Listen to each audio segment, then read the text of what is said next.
अस्सलाम वालेकुम, मैं हूँ समीना नाज टॉकिंग सेंस पॉडकास्ट के साथ। बच्चे बहुत मासूम होते हैं। मुझे सबसे ज़्यादा मासूम और प्योर चीज़ एक बच्चे की मुस्कुराहट लगती है। आप बच्चों के साथ ज़्यादा देर तक बात करें और खेलें तो आपका डिप्रेशन, आपका ज़हनी दबाव ख़ुद ब खुद कम हो जाता है। मैं ख़ुद ये करती हूँ कि जब मुझे ज़हनी दबाव हो तो मैं अपने दोस्तों के बच्चों के साथ बैठ के घंटों गुजार देती हूँ। उनकी छोटी छोटी सी बातों पे हंसती हूँ, उनकी छोटी छोटी सी बातों पे रिस्पॉन्ड करती हूँ और उनसे बहुत कुछ सीखती हूँ। लेकिन इस वक्त में जब हम सब क्राइसिस से गुज़र रहे हैं, जबकि पूरा मुल्क लॉकडाउन की वजह से मुख्तलिफ़ किस्म के ज़हनी दबाव का शिकार है, तो वहाँ बच्चों पे भी बहुत ज़्यादा इसका असर हो रहा होगा। तो नाज़रीन, हमारे आज के प्रोग्राम में हमारे साथ ताहिरा जावेद मौजूद हैं, जो आज हमारे साथ ख़ास तौर पे बच्चों के ज़हनी दबाव पे बात करेंगी और उनके साथ किस तरह से पेश आना चाहिए। ताहिरा क्लिनिकल साइकोलॉजिस्ट हैं और ये पहचान क्लिनिक पे ऑनलाइन काउंसलिंग सर्विसेज भी देती हैं। ताहिरा, आपसे मेरा पहला सवाल ये है कि पाकिस्तान की 35% आबादी 12 साल से कम उम्र बच्चों पर मुश्तमिल है। इस वक्त स्कूल बंद हैं, इस वक्त कॉलेजेस बंद हैं, इस वक्त खाने पीने की जगह बंद हैं, बच्चों के पार्क बंद हैं, आप गलियों में नहीं निकल सकते, बच्चे एक दूसरे के साथ क्रिकेट नहीं खेल सकते, गली में गुल्ली डंडा नहीं खेल सकते और उनकी सब एक्टिविटीज़, उनकी सब ख्वाहिशात, उनकी सब एक्साइटमेंट ख़त्म हो चुकी है क्योंकि वो घर की चार दीवारी में बंद हैं।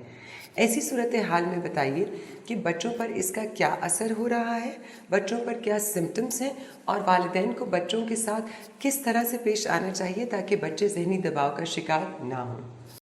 Thank you so much Samina for inviting me again.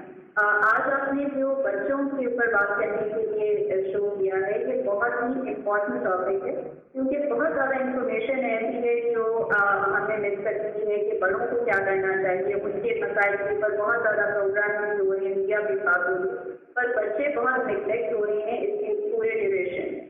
देखिए, बच्चों को बहुत ज़्यादा प्रॉब्लम इस टाइम पर है क्योंकि उन्हें एक जगह पर हमने बंद कर दिया है।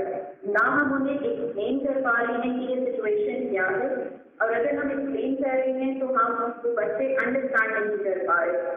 उनके लिए लॉस जो है वो बहुत ज़्यादा है। पेरेंट्स को चाहिए कि वो बच्चों को बहुत ज़्यादा गौर से सुने।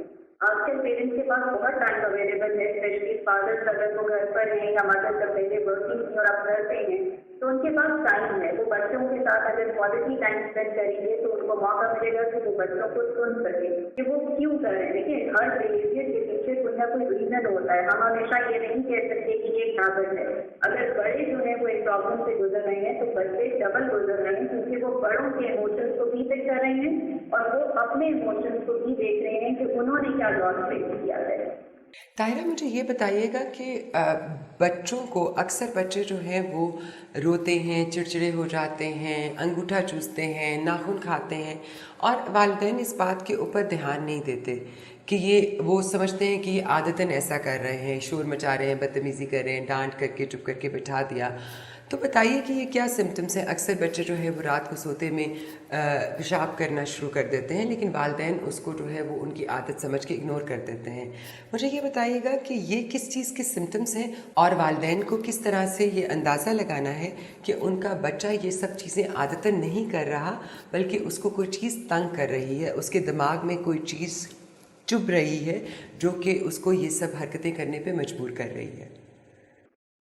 देखिए, फॉर एग्जाम्पल पहले बच्चा जो है वो टैंट्रम शो नहीं कर रहा था, वो इरिटेबल नहीं था, वो एक अच्छे मूड में रहता था।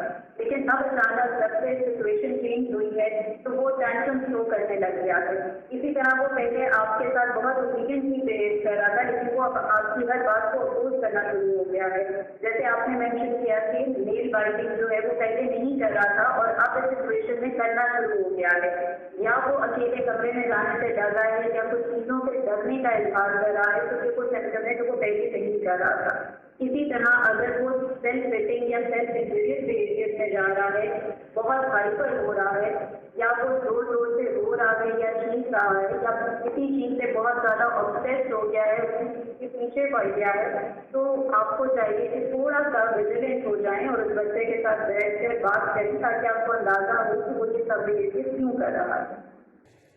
मैं जब इस प्रोग्राम पे रिसर्च कर रही थी कि बच्चों के क्या क्या मसाइल हैं और पूरी दुनिया में कोरोना वायरस की वजह से बच्चों पे क्या मसाइल आ रहे हैं, मुझे गो के पाकिस्तान में इस हवाले से कोई आर्टिकल नहीं मिला, लेकिन बाकी कुछ आर्टिकल्स पढ़ के मुझे ये अंदाज़ा हुआ कि बेरोज़गारी की वजह से भी चाइल्ड एब्यूज़ बहुत ज़्यादा बढ़ जाता है, क्योंकि आप घर में होते हैं, अपनी टेंशन में होते हैं और उसमें बच्चों को मार पीट और डांट, गुस्सा, झिड़कना, ये सब चीज़ें बहुत ज़्यादा बढ़ जाती हैं।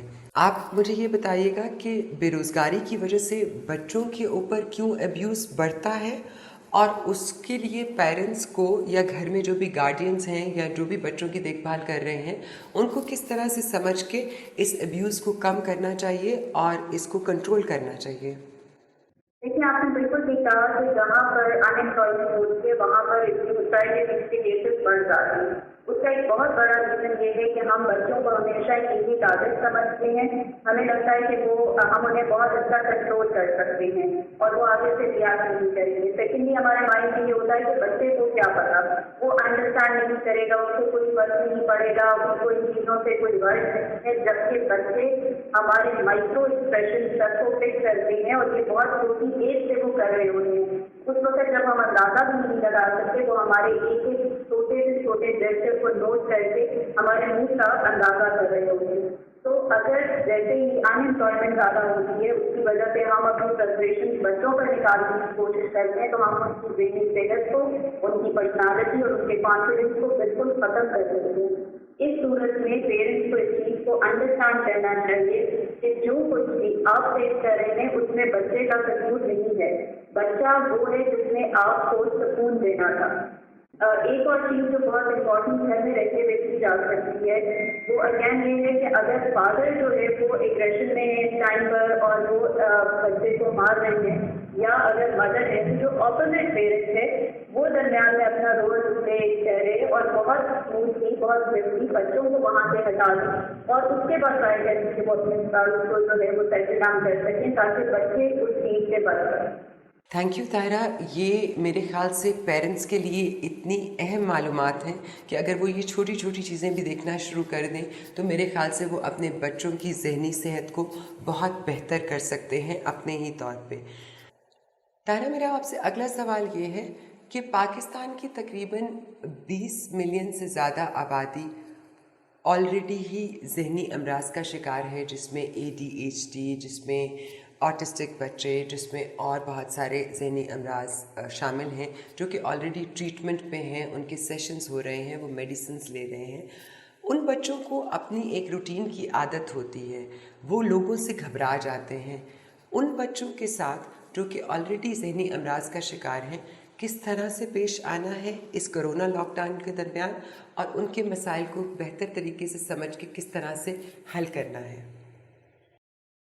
समीना, ये बहुत इम्पोर्टेंट एक इशू है जिसको आजकल हम बहुत ज़्यादा फेस कर रहे हैं, क्योंकि ये बच्चे हमारे पास क्लिनिकल सेटिंग्स में बिहेवियर थेरेपी और बिहेवियर इंटरवेंशन के लिए आ रहे थे, बट अब जो सिचुएशन हुई है उसकी वजह से ये बच्चे अब घरों में हैं। लेकिन सबसे पहले एज ए मेंशन कि ये चेंज को बहुत बुरी इफेक्ट नहीं करती, ये एक रूटीन होती है जिसको अगर आप चेंज करना चाहते हैं और आप चाहते हैं कि ये नई किसी चीज़ को फॉलो करें तो आपको इसके लिए पहले से बच्चों को प्रिपेयर करना पड़ता है। बट ये इतना सडन हुआ है कि हम बच्चों को प्रिपेयर नहीं कर सकते, लेकिन कभी भी देर नहीं होती है। आप आहिस्ता आहिस्ता बच्चों को प्रिपेयर करने की कोशिश करें, उन्हें बताएं कि ये सब कुछ क्यों हुआ है। एक या दो दफ़ा में तो बच्चे आपकी बात अंडरस्टैंड नहीं करेंगे, बट रिपीटेडली अगर आप उनको एक्सप्लेन करेंगे, मल्टीपल तरीकों से पिक्चर्स यूज करके एक्सप्लेन करेंगे, तो वो आपकी बात को अंडरस्टैंड करेंगे और उनको आहिस्ता आहिस्ता ये कॉन्सेप्ट समझ आएगा कि ये एक नई रूटीन है जिसको उन्होंने अडॉप्ट करना है। इसी तरह एक और इशू आया है that is about hyper activity. Hyper activity को कंट्रोल करने के लिए बच्चों को फिजिकली एक्सर्ट करवाना भी जरूरी होता है। Other than medication, other than therapy, तो अगर वो फिजिकली बहुत एक्सर्ट करते हैं तो अब वो बाहर नहीं जा सकते, तो पेरेंट्स को चाहिए कि घर में कोई ऐसी अपॉर्चुनिटीज करें, जैसे कोई मैसेज है या कोई सेफ जगह है जहाँ बच्चे जंप कर सकते हैं तो उनको जंप करवाएं। अगर कोई ऐसी जगह मौजूद है जहाँ वो भाग सकते हैं या वो कोई और फिजिकल एक्टिविटी कर सकते हैं तो उनको ज़्यादा से ज़्यादा स्ट्रक्चर्ड फिजिकल एक्टिविटी में एंगेज करें ताकि उसकी हाइपर एक्टिविटी ना हो। एक बहुत बड़ी ब्लेसिंग जो इस ड्यूरेशन में हुई है वो ये कि जंक फूड अवेलेबल नहीं है जो बच्चों की हाइपर एक्टिविटी और इस तरह के इश्यूज को वैसे ही बढ़ा देता है। तो अब आपके पास मौका है कि आप बच्चों को देसी खाना बना के दें, उनको मल्टीपल ऑप्शन दें। प्रेजेंट करने के तरीके डिफरेंट हो सकते हैं कि आप अच्छे से जो बास्केट घर में अवेलेबल है खाना उसमें डाल दें, जो भी आपके अवेलेबल रिसोर्स है जिसमें आप जो भी बना रहे हैं वो उनको बास्केट में डाल के प्रेजेंट कर दें। या अगर आपके पास कोई कलरफुल बाउल पड़े हुए हैं, डिफरेंट शेप के बाउल पड़े हैं, तो उनमें डाल दें। पेपर से डिफरेंट चीज़ें बनी हुई हैं उसमें आप उनको प्रेजेंट कर दें, कुछ कलर के साथ पेंट कर दें, ताकि बच्चे का दिल करे वही हेल्थी खाना खाने का जो घर में अवेलेबल है। तो मीठा कम से कम दें। अगर आप उनको किसी भी फॉर्म में मीठा दे रहे हैं तो वो कम कर दें। स्पेशली रात को 6-7 बजे के बाद उनको मीठा ना दें ताकि वो हाइपर एक्टिविटी उनकी कम हो जाए। Thank you so much Tahira. आज का हमारा प्रोग्राम बहुत ही मुफीद मालूमात के साथ था। नाज़रीन, प्रोग्राम के आखिर में जैसा कि मैंने आपसे पहले रिक्वेस्ट किया था, एक बार फिर से आपसे मेरी दरख्वास्त है कि इस प्रोग्राम को उन लोगों तक पहुंचाएं जो कि मालूमात तक रसाई नहीं रखते हैं, और उनके लिए भी ये मालूमात उतनी ही अहम है जितनी कि आपके लिए अहम है। जाते जाते एक बात कहूँगी कि कोरोना में आपने एक दूसरे का साथ देना है, चाहे वो आपके घर वाले हैं या चाहे वो बाहर वाले। सबका साथ दे के मिल के इस मुश्किल से निकलना है। टॉकिंग सेंस के अगले पॉडकास्ट तक के लिए अल्लाह हाफ़िज़।